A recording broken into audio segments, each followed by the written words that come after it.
Hello guys, welcome to my channel. Share ko lang sa inyo yung latest na ginawa namin para sa bahay namin sa Pasig. Matagal na namin pinapangarap na magpakabit ng solar panel, which is hindi lang namin magawa kasi sobrang pricey nga. So anyway, hindi namin nakalain na meron pa ng installment ngayon. So nagawa namin through MS Spectrum. Siya yung solar company ng Meralco.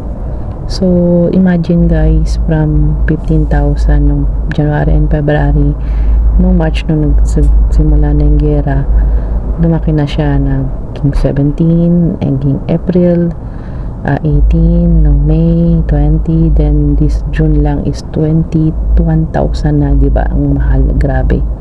So anyway, kampante kami na dahil lang kinuha namin ay Spectrum. So hindi scam, so legit siya.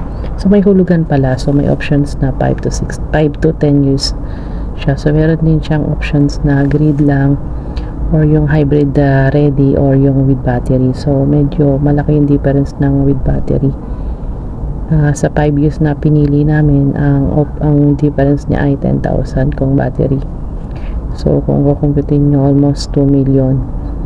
Anyway, dito sa hybrid ready ay ang nakuha namin ay 5 years to pay, 15,000 siya. So ni-required lang ng 2 months security deposit na advance, like 15 times 2, so 30,000 para lang ma-push yung pag-install ng solar panel. So this June 20 nagsimula yung pag-install, so inabot din siya ng 3 days. So we will see sa another next billing cycle kung effective ba yung solar panel. So sabi nila may bill pa rin naman sa gabi kasi sa umaga sa solar kukuha ng power, so sa gabi sa Meralco na ulit. So yun lang guys, until sa next update, see you.